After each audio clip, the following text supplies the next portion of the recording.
नमस्कार दोस्तों, मैं हूँ आरती प्रजापति यूट्यूब चैनल पर आप सभी का हार्दिक स्वागत करती हूँ। दोस्तों, हमारे यहाँ यूजीसी नेट की पेपर 1 और पेपर 2 की साइकोलॉजी सब्जेक्ट से प्रिपरेशन कराई जा रही है।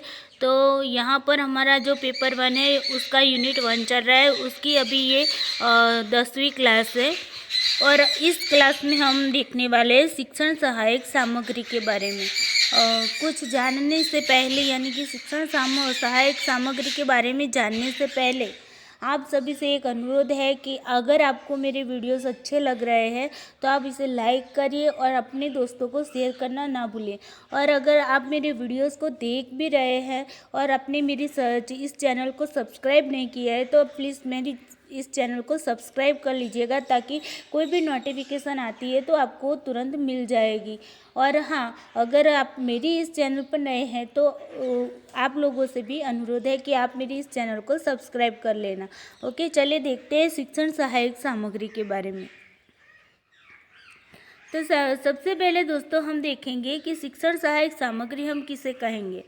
तो शिक्षण सहायक सामग्री आप किसे कहेंगे, थोड़ा सा सोचिए तो भी आपको पता चल जाएगा कि शिक्षक द्वारा पाठ्य पुस्तक की जो अध्यापन कार्य कराना होता है, जो बच्चों को सिखाना होता है, उन सिखाने के उन विषय वस्तु को जब सिखाने में शिक्षक क्या करता है कि जिन वस्तुओं या सेवाओं का क्या करता है, उपयोग करता है, उसे ही हम क्या कहेंगे, शिक्षण सहायक सामग्री यानी कि टीचिंग एड्स कहेंगे। ओके, तो कार्टन या गुण के अनुसार कोई भी ऐसी सामग्री, कोई भी जिसके माध्यम से शिक्षण प्रक्रिया को क्या किया जाता है, उद्दीप्त किया जाता है, प्रेरित किया जाता है और प्रेरित किया जा सके, और अथवा श्रवण इंद्रिय यानी कि जिनसे हम सुनते हैं, तो श्रवण इंद्रिय संवेदनाओं के द्वारा आगे बढ़ाया जा सके, वह शिक्षण सामग्री कहलाती है।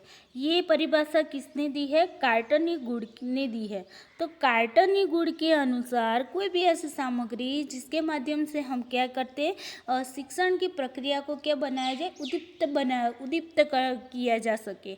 और श्रवण इंद्रिय जो संवेदना होती है, हमें उन कानों के द्वारा जो सुनते हैं हम, और वो सुनकर हम जो सीखते हैं, उसकी जो प्रक्रिया, उसके द्वारा क्या हो जाए, उसका शिक्षण कार्य को बढ़ाया जा सके, वही सामग्री को हम क्या कहेंगे, शिक्षण सामग्री कहेंगे।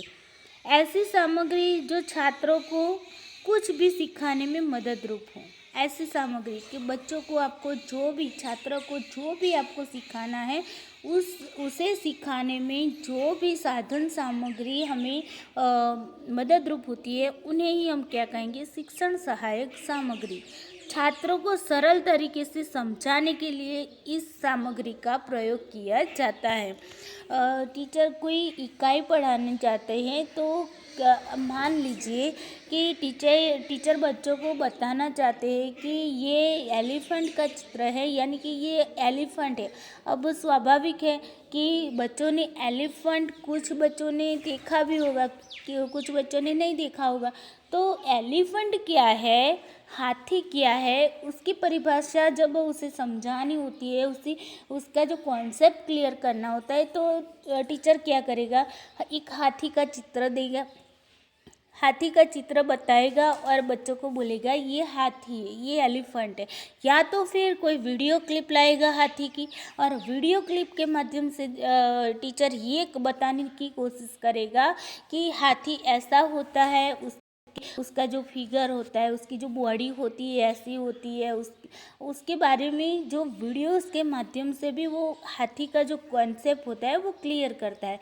तो ये क्या हुआ, जो वीडियो क्लिप थी या फिर जो चित्र था, वो क्या था, वो शिक्षण सहायक सामग्री थी। तो छात्रों को सरल तरीके से समझाने के लिए क्या किया जाता है, शिक्षण सहायक सामग्री का प्रयोग किया जाता है। शिक्षण की प्रक्रिया की जो प्रभावशीलता को बढ़ाने के लिए, अगर हमें शिक्षण की जो प्रक्रिया है उसको प्रभावशील बनाना है, उसको प्रभावशील बनाने की बनाने को, शिक्षण की प्रक्रिया की जो प्रभावशीलता है उसे बढ़ाने के लिए क्या किया जाता है, शिक्षण सहायक सामग्री का उपयोग किया जाता है। अब देखते हैं दोस्तों शिक्षण सामग्री के प्रकार। तो शिक्षण सामग्री के थ्री प्रकार होते हैं, श्रव्य साधन, दृश्य साधन और श्रव्य दृश्य साधन। ये तीनों प्रकार की हमें शिक्षण सहायक सामग्री देखने को मिलती है। तो श्रव्य साधन सामग्री क्या क्या होती है, दृश्य साधन सामग्री क्या होती है, श्रव्य दृश्य साधन सामग्री क्या होती है, इसके बारे में आगे देखते हैं। अब देखते हैं दोस्तों श्रव्य साधन सामग्री के बारे में। तो श्रव्य साधन सामग्री किसे कहा जाएगा कि जिसके द्वारा सुनकर हम ज्ञान प्राप्त करते हैं। क्या क्या करते हैं, जिसके माध्यम से जो माध्यम हमने, जो साधन हमने पसंद किया है, वो साधन कैसा होगा, उसके द्वारा हम सुनकर किसी ज्ञान को प्राप्त करेंगे। या तो ये कह सकते हैं कि छात्रों को सिखाने के लिए किसी सुनकर सिखाया जाए, यानी कि बच्चों को कोई टैप रिकॉर्ड के माध्यम से कोई कहानी सुनाई जाए और बच्चे वो कहानी सुनते हैं और उससे वो कुछ सीखते हैं, तो उसे हम क्या कहेंगे, श्रव्य साधन सामग्री। यानी कि ऐसी सामग्री जिनके द्वारा क्या होता है, सुनकर ज्ञान प्राप्त किया जा सकता है, उसे ही हम क्या कहेंगे, उसे हम श्रव्य साधन सामग्री कहेंगे। अब श्रव्य साधन सामग्री कौन से प्रकार की होती है, तो देखिए रेडियो, आपने देखा होगा रेडियो से पहले के ज़माने में रेडियो रखते थे। अभी के समय में तो कोई रेडियो नहीं रखता है, लेकिन पहले क्या होता था, रेडियो हर घर में दिखने को मिलता था और उसमें कुछ गाने अच्छे आते थे, कुछ सीखने की विधियाँ भी होती थी, कुछ न्यूज़ आते थे। तो ये सब क्या था, जो रेडियो पर सुनकर हम जो सीखते थे उसे हम क्या कहेंगे, श्रव्य साधन सामग्री कहेंगे। ओके, वहाँ पर कुछ दिखता नहीं था, सिर्फ सुना ही देता था।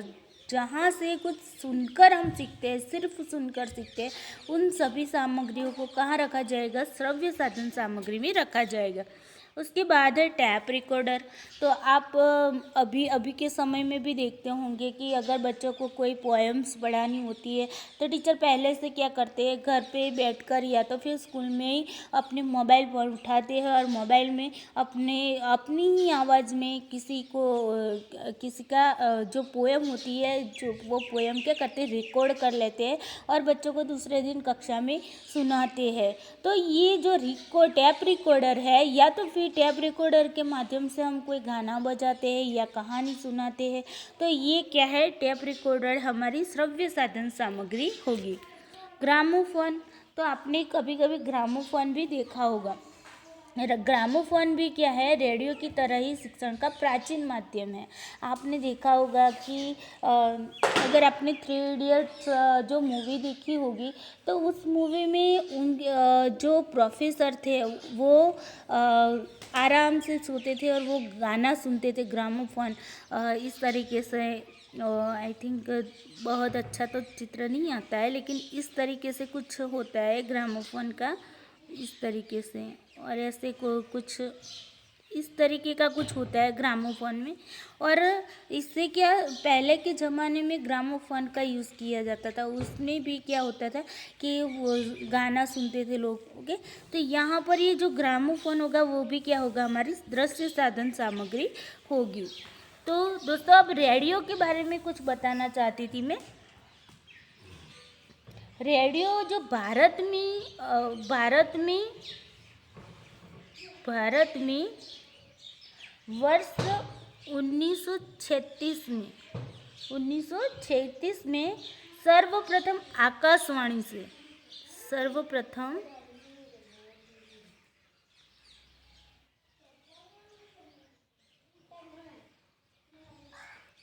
आकाशवाणी, ये याद रखना, जो आकाशवाणी से समाचार बुलेटिन का प्रसारण हुआ था।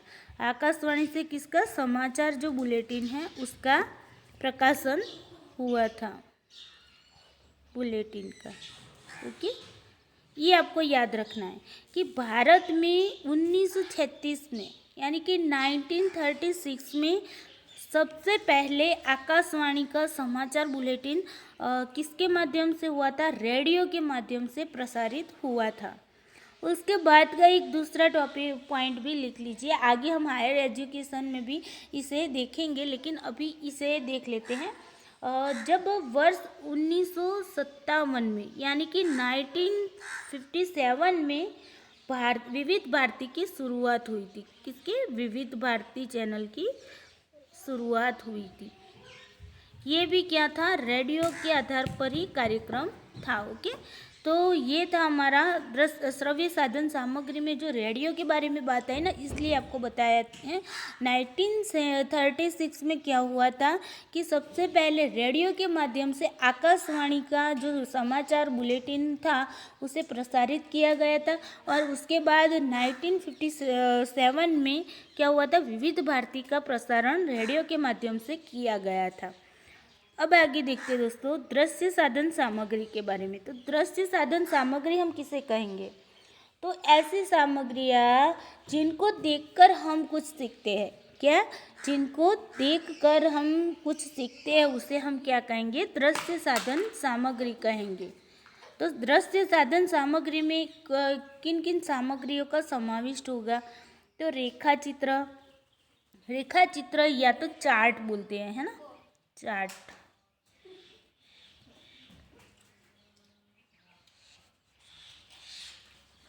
रेखाचित्र या चार्ट। ओके, रेखाचित्र और चार्ट क्या होता है? किसी वस्तु के प्रतिमान की अनुपलब्धता हो और उनका रेखाचित्र हम जो दिखाते हैं, जिस तरीके से मैंने आपको बताया ना कि हाथी के बारे में आपको बताना है, तो आप क्या करेंगे? एक हाथी का चित्र लेंगे और बच्चों को दिखाएंगे कि बच्चों ये हाथी का चित्र है। ओके, तो इसे हम क्या कहेंगे? रेखाचित्र कहेंगे। ओके, तो जब रेखाचित्र के माध्यम से विद्यार्थियों में समय ज्ञान का विकास, अमूर्त तथ्य व विचारों बिंदुओं को दृश्य रूप में हम क्या करते हैं? प्रकटीकरण करते हैं, सारांश प्रस्तुतिकरण करते हैं, कालानुक्रमिक विधि से प्रस्तुतित करते हैं, चित्रात्मक संकेत इत्यादि का क्या होता है? विकास होता है यहाँ पर। ओके, उसके बाद देखते हैं मानचित्र एवं ग्लोब, जिसे हम मैप कहते हैं। मानचित्र को क्या कहते हैं? मैप्स। और ग्लोब, तो मैप्स और ग्लोब के माध्यम से भी हम क्या करते हैं? बच्चों को सिखाते हैं। आपको पता होगा, अगर आपको मान लीजिए कि भारत के नक्शे में आपको क्या बच्चों को दिखाना है कि दिल्ली कहाँ पर आया है, तो ऐसे तो आप बोल देंगे कि भाई दिल्ली यहाँ पर आए, तो क्या बच्चों को समझ में आएगा? लेकिन नहीं आएगा। अगर आप इस तरीके से उस चित्र में इस तरीके से एक मैप लेते हैं, हम अच्छे से तो नहीं आता है मुझे, लेकिन इस तरह के भारत का जो नक्शा होता है उसके नक्शे के अकॉर्डिंग आप बता देंगे उसे कि यहाँ पर दोस्तों, यहाँ पर बच्चों दिल्ली आया है। ओके, तो आप उन्हें मैप में अगर दिखाएंगे तो बच्चे मैप में अच्छे से देखेंगे कि दिल्ली कहाँ पर आया है, किस तरफ है, हमारे स्टेट के कहाँ पर आए, ऊपर आया है, नीचे आया है, या दाई साइड आए या बाई साइड है। तो बच्चों को वो क्या है, वो जो दिल्ली का जो कॉन्सेप्ट होता है ना, उसका जो कि वो कहाँ पर आया है, कितनी दूरी पर है, ये सारी बातें वो मानचित्र के आधार पर सीखेगा, है ना। तो इसे हम क्या कहेंगे? दृश्य साधन सामग्री कहेंगे। उसके बाद देखते हैं प्रतिमान, जिसे हम मॉडल बोलते हैं। क्या बोलते हैं? मॉडल्स। तो मॉडल्स में क्या होता है कि मॉडल्स जो होता है वो वास्तविक वस्तुओं के प्रतिरूप होते हैं। तो मान लीजिए कि जानवरों के आपको आंतरिक अंगों के बारे में या पौधों के बारे में या तो पुष्प इत्यादि के मॉडल के रूप में आप उसे उपयोग करते हैं, है ना। तो मान लीजिए आपको कुछ एक एग्जाम्पल अच्छा ले लेते हैं कि पेड़ पौधे होते हैं, उनके जो अंग होते हैं उनके बारे में आपको बच्चों को बताना है। तो आप क्या करेंगे? एक एक पौधा लेंगे और पौधे के जो मान लीजिए आपने पौधा लिया है, उसमें आप इस तरीके से पौधे की जो डाल है उस डाल को आपने ले लिया। ओके, इस तरीके से आपने एक पौधा लिया और इस पौधे की आपने डाल ले ली। अब आप क्या करेंगे? बच्चों को बताएंगे कि कोई भी पेड़ होता है उसके अंग कितने होते हैं। तो इसके आधार पर यहाँ पर एक फूल बना लेती हूँ। यहाँ पर उसका एक फल बना देती हूँ। ओके, इस तरीके से एक एक आपने पौधा लिया। अब पौधे के अकॉर्डिंग आप बता देंगे बच्चों को कि पेड़ के कितने अंग होते हैं। आप उसे बताएंगे ये पत्ते होते हैं, ये डाली होती है, ये मूल होते हैं, है ना, ये फूल होते हैं, ये फल होते हैं। तो इस प्रकार आप क्या करेंगे, पौधे के पूरे जो पेड़ के जो अंग है उसके बारे में आप उसे मॉडल प्रस्तुत करेंगे जो वास्तविक रूप में होता है। तो बच्चे इसे देखेंगे तो उसे पता चल जाएगी कि पेड़ के कितने अंग होते हैं और किस तरह के होते हैं। तो इसी को हम क्या कहेंगे, प्रतिमान कहेंगे। जिस तरीके से आपने देखा होगा कि जो पृथ्वी का गोला होता है ना, तो पृथ्वी का गोला रखा जाता है स्कूलों में। तो यहाँ पर पृथ्वी के गोले के आधार पर यहाँ पर उसे पूरे का पूरा नक्शा दिखता है और पृथ्वी कैसी है उसका भी बच्चा अनुमान लगाता है गोले को देखकर। तो उसे हम क्या कहेंगे, मॉडल कहेंगे। ओके, तो ये क्या हुआ, दृश्य साधन सामग्री हुई। उसके बाद स्लाइड्स।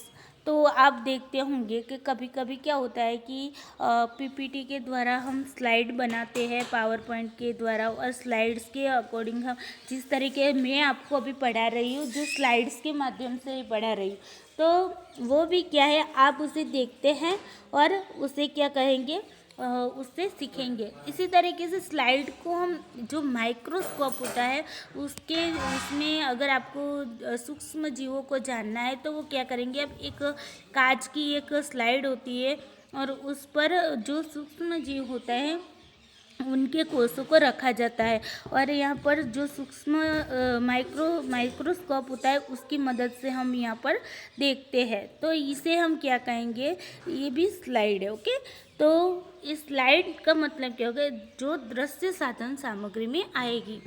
उसके बाद ग्राफ है। तो आपको ग्राफ के बारे में तो पता ही होगा, इस तरीके से ग्राफ बना होता है। तो ग्राफ के आधार पर आप किसी भी किसी भी जो आलेखीय जो प्रक्रियाएं होती है उसे आप देख सकते हैं। कि मान लीजिए कि आपको भारत की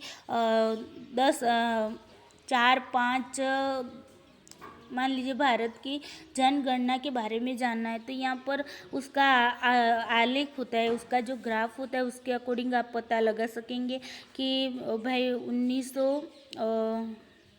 1900 में कितनी भारत की जनगणना थी, जनसंख्या थी, या फिर 2000 में कितनी थी, है ना, 2020 में कितनी है।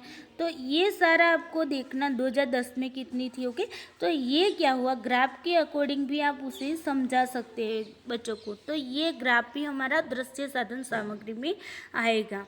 उसके बाद देखते हैं फ्लैश कार्ड। तो फ्लैश कार्ड के माध्यम से क्या होती है कि ये छोटी कक्षाओं के विद्यार्थी के लिए यूज़ किया जाता है। जैसे कि शब्द चित्र, मान लीजिए यहाँ पर मैं 4-5 फ्लैश कार्ड लेती हूँ। अब इसमें मैंने लिख दिया ग, इसमें मैंने लिख दिया म, और इसमें मैंने यहाँ पर लिख दिया न। तो ये देखिए, ये तीनों कार्डों को जोड़कर अगर हम वाक्य बनाते हैं तो म ग न हो गया ये। तो इस तरीके से ये फ्लैश कार्ड होते हैं। फ्लैश कार्ड के माध्यम से भी हम क्या करते हैं, टीचिंग कराते हैं, यानी कि बच्चों को सिखाते हैं। तो इसे भी हम किस में रखेंगे, दृश्य साधन सामग्री में रखेंगे। पत्र पत्रिकाएँ है, तो पत्र पत्रिकाएँ भी हम क्या करते हैं, देखकर ही उसे सीखते हैं। तो इसे भी हम क्या कहेंगे, इसे भी हम दृश्य साधन सामग्री में रखेंगे। तो दोस्तों ये थी हमारी दृश्य साधन सामग्री। आई होप कि आपको इसके बारे में अच्छे से पता चल गया होगा। बहुत ज़्यादा टफ नहीं है, बहुत ही आसान है ये टॉपिक, इसलिए बहुत ज़्यादा डीप में भी इसे पढ़ाया जाना मुमकिन नहीं, क्योंकि इसे आप सबको पता ही होता है। देखकर या आप अपना अंदाज़ा लगा कर भी देख सकते हैं कि ये दृश्य सामग्री है या ये श्रव्य सामग्री। ओके, अब आगे देखते हैं दोस्तों, दृश्य और श्रव्य दोनों साधन सामग्री, जिसमें देखा भी जाता है, सुना भी जाता है, दोनों तरह के साधन जिसमें उपलब्ध होते हैं, सुविधाएं उपलब्ध होती है, उसे हम क्या कहेंगे, श्रव्य दृश्य साधन सामग्री। इसी तरह एग्जाम्पल ले लेते हैं टेलीविज़न। जो टीवी देखते हैं हम, तो टीवी में क्या होता है कि चित्र भी दिखता है और क्या होता है, सुनाई भी देता है। तो इसे हम क्या कहेंगे, टेलीविज़न को दृश्य साधन सामग्री में हम रखेंगे। उसके बाद है कंप्यूटर। तो कंप्यूटर भी हमारा क्या होगा, उसमें भी हम वीडियो को देखेंगे भी और सुनेंगे भी, यानी कि ऑडियो और वीडियो दोनों ही यहाँ पर दिखने को मिलेगा। उसके बाद है मल्टीमीडिया। तो मल्टीमीडिया भी क्या होगा, हमारा दृश्य साधन सामग्री होगा, जिसमें मल्टी का मतलब होता है सभी तरह की, यानी कि मीडिया भी होगी, ऑडियो भी होगा, वीडियो भी होगा, फिल्म भी होगी, वो सभी को हम क्या कहेंगे, मल्टीमीडिया में रखेंगे। श्यामपट। तो श्यामपट किस तरीके से दृश्य और श्रव्य साधन सामग्री होगा। तो आपने देखा होगा कि श्यामपट पर टीचर क्या करता है, लिखता है और समझाता है। तो मान लीजिए अभी ये मेरा जो पूरा स्क्रीन है वो क्या है, मान लीजिए कि श्यामपट है। तो यहाँ पर श्यामपट पर कुछ लिखा हुआ है, तो आप उसे देखेंगे, आप देख ही रहे हैं, और मैं आपको समझा रही हूँ, इस लिखे हुए शब्दों को क्या कर रही हूँ, आपको समझा रही हूँ। तो यानी कि आप देख भी रहे हैं और सुन भी रहे हैं, यानी कि देखकर और सुनकर दोनों क्रियाओं के साथ आप सीख रहे हैं। तो उसे ही हम क्या कहेंगे, श्रव्य दृश्य सामग्री कहेंगे। चलिए देखते हैं अब आगे। अब उसके बाद देखते हैं प्रदर्शन बोर्ड के बारे में। तो प्रदर्शन बोर्ड को क्या कहेंगे, डिस्प्ले बोर्ड कहेंगे। क्या कहेंगे, डिस्प्ले बोर्ड। अब प्रदर्शन बोर्ड भी क्या होता है, श्रव्य दृश्य सामग्री का एक अंग होता है। जिस तरीके से श्यामपट होता था, इसी तरीके से प्रदर्शन बोर्ड भी इसमें दृश्य और श्रव्य दोनों सामग्री का इसमें समाविष्ट होता है। इसके बाद देखते हैं चलचित्र अथवा सिनेमा। जो हम मूवी देखने जाते हैं, जो सिनेमा थिएटर है, वो क्या है, आप देखते भी है, सुनते भी है। तो इसे भी हम कहाँ पर रखेंगे, श्रव्य दृश्य सामग्री में रखेंगे। संवाद सामग्री। संवाद सामग्री भी क्या होती है, डायलॉग एड्स जिसे कहते हैं। तो डायलॉग एड्स भी क्या होती है हमारी, वो भी हमारी श्रव्य दृश्य सामग्री होती है, जिनमें interactive video, internet, video calling सब इसमें आ जाएगा, है ना। आप व्हाट्सएप के माध्यम से वीडियो कॉलिंग करते हैं, तो वीडियो कॉलिंग के माध्यम से क्या होता है, सामने वाले का फेस आपको दिखने को भी मिलता है और सामने वाला जो बोलता है वो आपको सुनने को भी मिलता है, यानी कि आप देख भी सकते हैं और सुन भी सकते हैं। अभी तो ये कोरोना की महामारी में आपने देखा होगा कि सभी टीचर्स जो होते हैं वो क्या करते हैं, ऑनलाइन टीचिंग कराते हैं। तो ऑनलाइन टीचिंग या तो जूम के माध्यम से, या फिर गूगल मीट के माध्यम से, या फिर माइक्रोसॉफ्ट के टीम के माध्यम से, या फिर अदर कोई भी ऐप्स के माध्यम से वो लोग क्या करते हैं, पढ़ाते हैं। तो ये क्या है, जो संवाद सामग्री है उसमें क्या होता है, वीडियो भी होता है, ऑडियो भी होता है। ओके, तो ये इसमें ये श्रव्य और दृश्य साधन सामग्री दोनों में आएगा।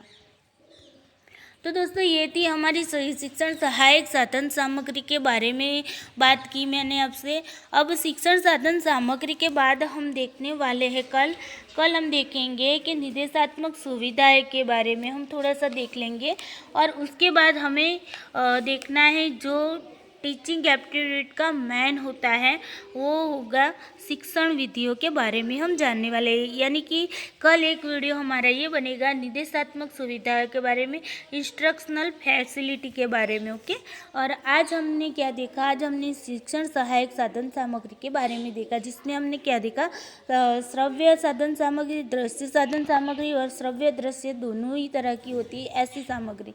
तो हमने ये 3 प्रकार उनके देखे। आई होप कि आपको ये टॉपिक अच्छे से समझ में भी आ गया होगा, और अगर आपको ये वीडियो अच्छा लगा है तो इसे लाइक करिए, शेयर करिए, और हाँ, मेरी इस चैनल पर नए हैं तो सब्सक्राइब करना ना भूलिए। चलिए दोस्तों, आज के लिए बस इतना ही। Thank you.